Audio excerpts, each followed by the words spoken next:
So, continue natin ang video nung last na kumukuha kami ng kamanting sa malalayo. So, yung mukha na yan, kinakabahan po yan, pero pabayaan nyo na. Dito banda, yung mukha na yan guys, ay okay na yan. Kasi nakapagpahinga na yan ng isang oras. Pero sa totoo talaga, ha, ito ang katotohanan talaga.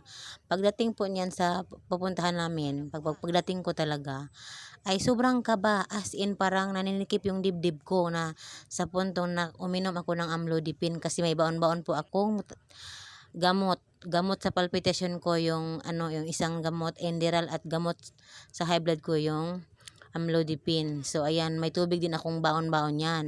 So yan ang mga kamanting na kamuting kahoy na doon kami kumukuha. Yun ang may-ari. So doon kami nanghingi sa kanya. At yun ang paligid ng mga kamantingan nila or kamuting kahoy nila. Ayan.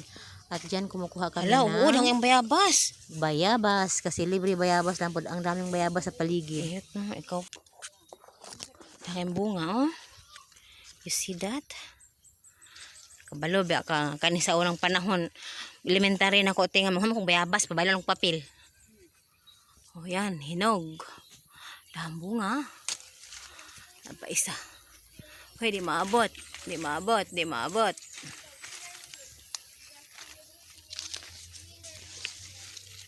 So, libreng tikim.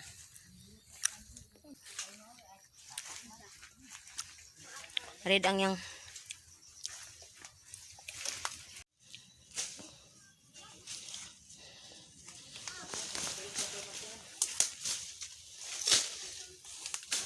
Siya po ang may-ari ng mga kamuting kahoy na yan. Sa kanya kami nanghingi.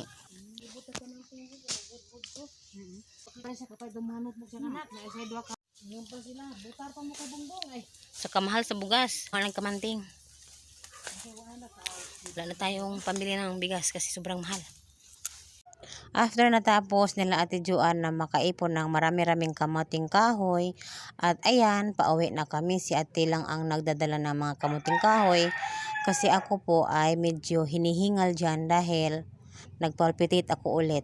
So ayan, nagpalpitate ako ulit. Totoo po yan.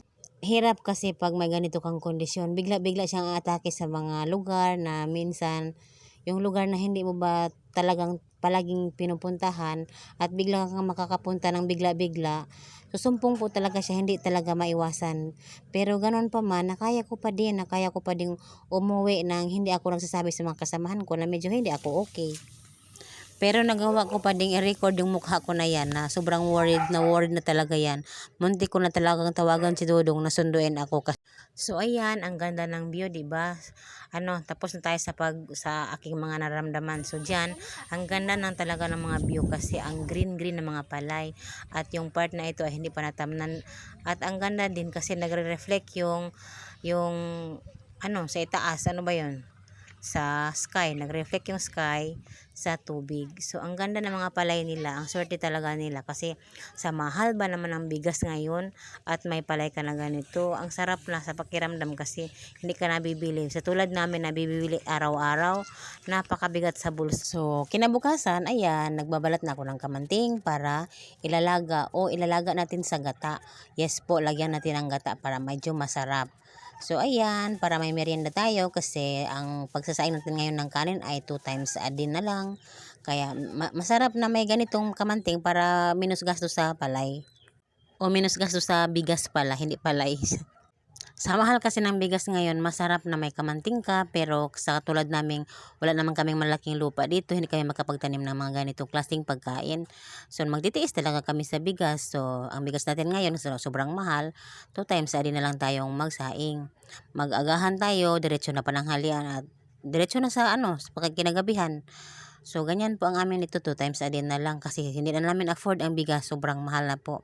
Ngayon nga kahit malapit na ang klase, wala pa ring notebook si Dodong. So ayan, sobrang hirap pero kakayanin, wala tayong magagawa. Ganito na talaga ang buhay. Kaya ayan. So ganyan, hiniwa-hiwa ko po yan para madaling maluto. So ilalagay na natin sa kaldero. Tapos ko na yung nahiwa-hiwa kasi kailangan natin yung liit-liitan para madaling maluto. At ilalagay sa kaldero. O yung kaldero namin maitim po yan kasi kahoy po ang gamit namin. Hindi kami gumagamit ng mga gasol. May butane ako pero madali ang luto lang yun. Hindi kami gumagamit ng gasol kasi wala naman kaming pambili ng gasol. Sa kahoy lang talaga kami dito or carbon. So ayan, tapos na.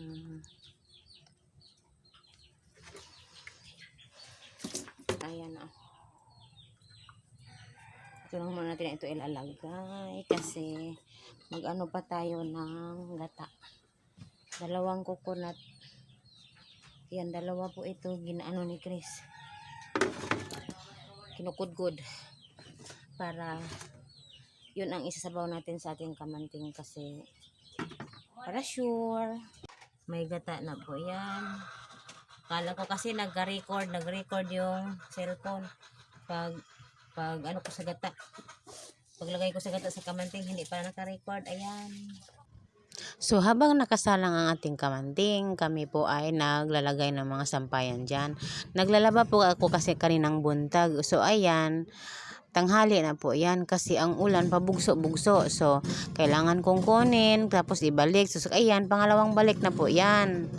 Kaya nilalagay po namin kasi basa po talaga yan. Bagong laba lang po. So hi, ako po ay naglalaba ngayong Sabado ng umaga. Naglalaba ako ng mga sapin, tapos yung mga habol, hindi ko alam kung anong habol, kumot. So ayan, naglalaba pa sa lulong. Last. So hindi pa kami natapos maglaba, kumulimlim at nagkunting ulan. Ang lakas ng ulan sa bukid. Tapos ayun, kinuha namin agad-agad. Tapos ngayon, binalik na naman namin ulit kasi hindi man tumuloy ang ulan. Pero yung gata ko, ayan. Yan. Nakasalang na po siya sa carbon. Yun, carbon. Nanghingi kami ng carbon sa biyanan. So, ayun. Kasi pag sa butane, medyo makalas. So, ayan ang aking Junakis naglalaba. Last na yung labahan yan. Tapos na. Aking lagang kamanting. Ayan. Hindi pa siya luto. Mamaya-maya pa yan. So, ayan. 3 days na lang. 3 days na lang. Klase na nila dudong. Pero hanggang ngayon wala pa kaming notebook. Hirap. Alam niyo ba ang notebook? Sumabay sa pagmamahal ng bigas. Kasi yung mahal ang bigas sa labas ngayon, 60 na. Nung simula kaming bumili, may 55 pa, may 50 pa, may 52. Ngayon, 58. 60 agad. As in, sobrang mahal. So, nangaw na may balanghoy. Kamanting ba? Balanghoy sa mga balanghoy, kamanting. Ito na. Ngaon. Wala mong paniudto karon kayo. Para makatipid.